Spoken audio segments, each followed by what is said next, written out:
happened to meet Mrs. Badrinath, and she sent me a list of all the events they've had, all the speakers they've had over the past 30 years.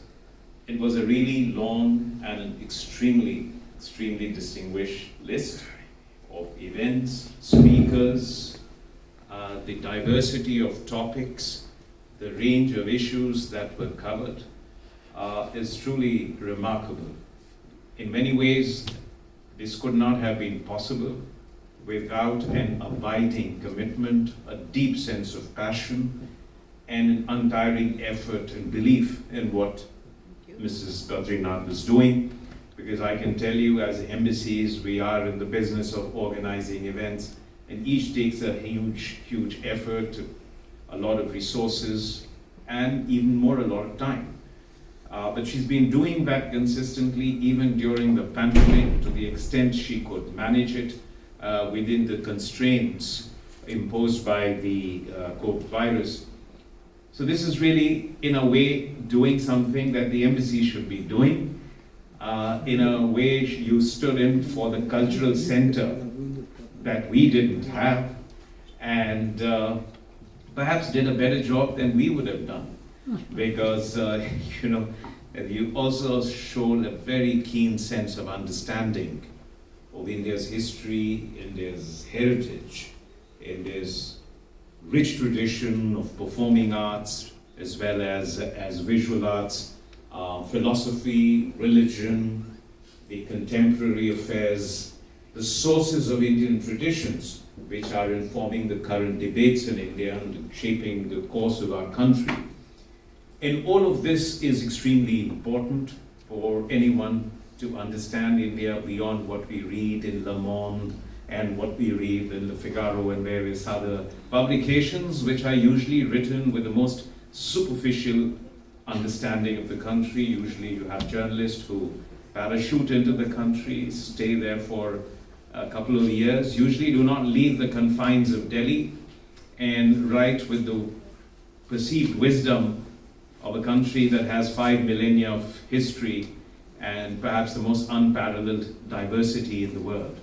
So in a way, she did a job that we would have to do, and as I said, did a better job of it all these years. Now, when you think of this dialogue between, let's say, India and France, I mean, it has taken different forms over the years.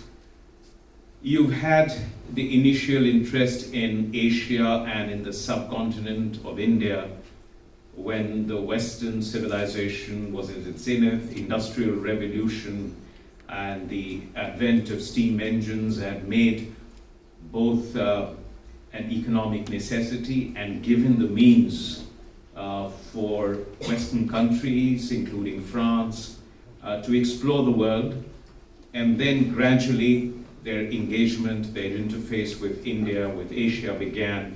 Eventually it was to turn into, of course, colonies as well. But that created here in France, in rest of Europe, a new interest in understanding these ancient civilizations that lay on the far side in the east. And an extraordinary amount of work was done by European scholars. In many ways, they were the ones who documented much of what we know about some of the most ancient traditions and cultures, epics and literature. It is because we've usually had an oral tradition, and there's this great rigor of documentation, which is a strong Western trait, which enabled a lot of this wisdom and knowledge about India and Asia to come here. But that was in a context of imperial power trying to understand the regions that they were in. After freedom, independence in Asia, after Asia found its voice, colonialism ended. In a sense, Western countries retreated towards Europe, west of Suez. There was still interest really among those who were scholars, those who studied Asia because they had an interest in understanding it. It wasn't a great instrument, or really an instrument of understanding it from contemporary needs of politics or economy. So you had great scholarship in universities and institutions, and I would say the India-France Reflection Center was also making an enormous contribution to that effort. But we are now entering a new phase, and which is why I think the work she's doing gains even more importance. And it is this. We are now entering a world where we are seeing the center of gravity of opportunities and challenges of politics and economy shifting eastward towards what we call the Indo-Pacific region. It's now a world of free nations, each that is finding their own voice, experiencing their own internal and external contestations. And the world we are entering into is no longer the one that we experienced in the 19th century or the bipolar Cold War world that we saw in the 20th century. But it's a world where you will see, as it has always been in history, a world of many and multiple centers of power and coexistence of not just nations, powers, economies, but also of cultures, of political systems that are defined in their own ethos.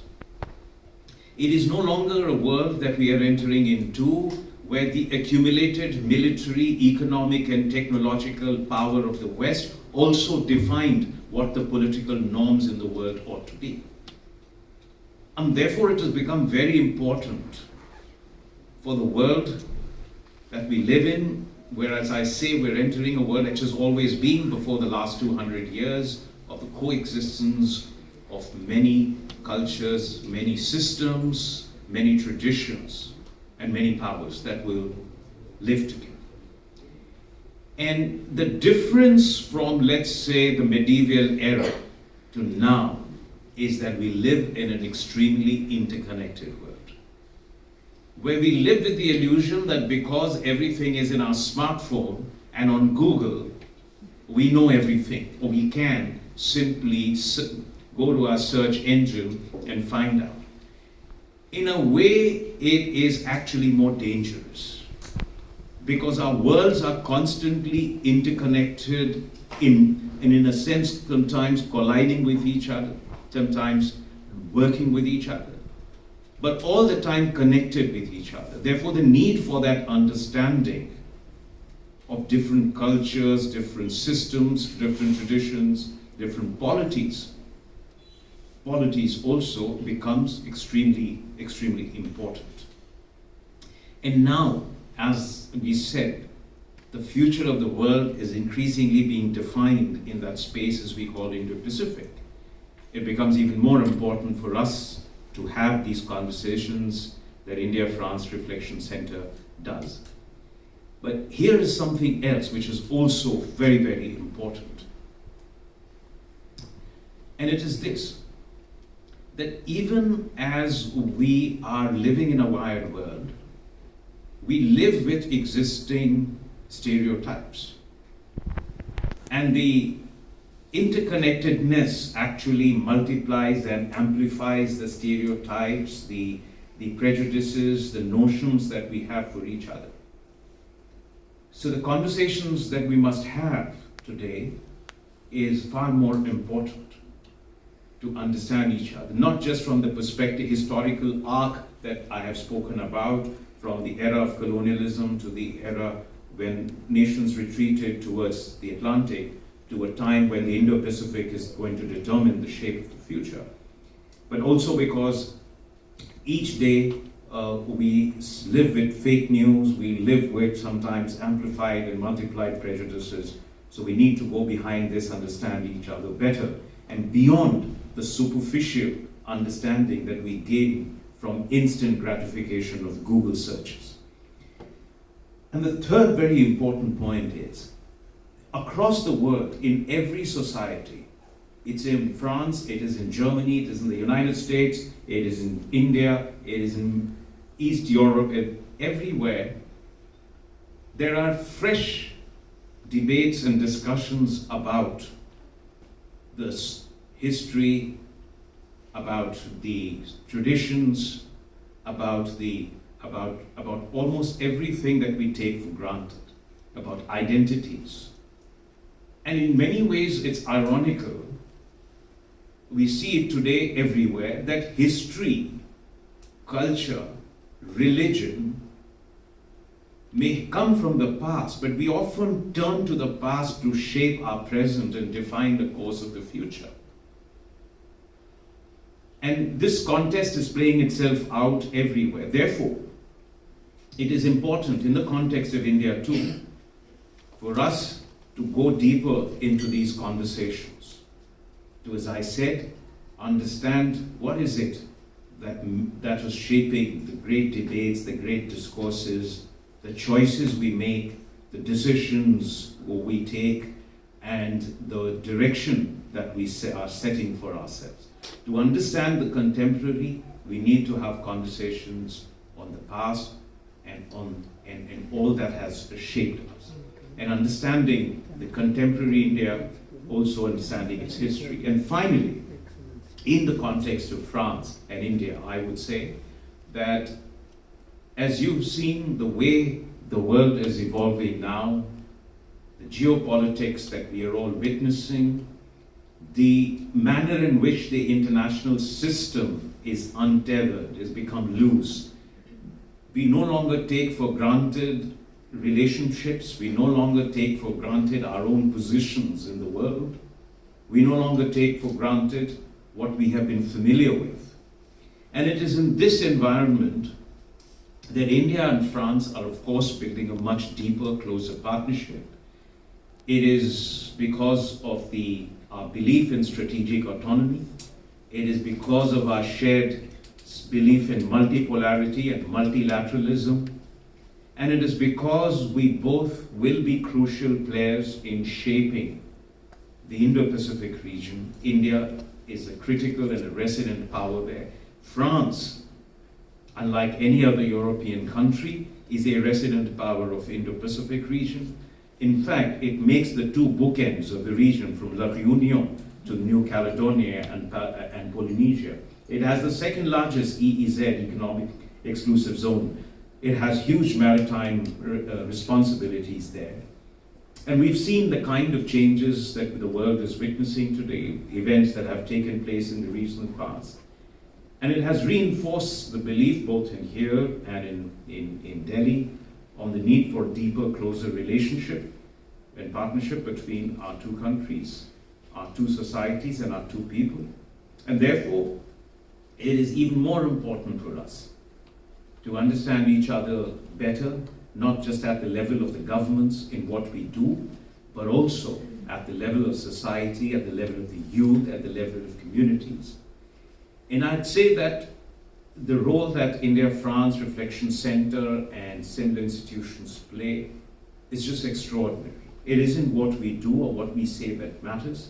It is the kind of debates that this platform provides. It's the kind of conversations that this platform provides that helps shape a better understanding of contemporary India and of the nature of relationship that India and France will forge in this uncertain world that we are entering into. So I'm really happy to be here, and it is a very special moment. And really, again, want to thank Mrs. Badrinath for the extraordinary work she's doing, to Mr. Badrinath for the extraordinary work you are doing, even while you are pursuing a great professional career and being shoulder to shoulder with her, to Rasika for always being there to provide a platform and support for everything that communities do here together. And to all of you for being here, for being part of this great journey of the Reflection Center. Look forward to great conversations in the future and to some delightful music today. Thank you very much.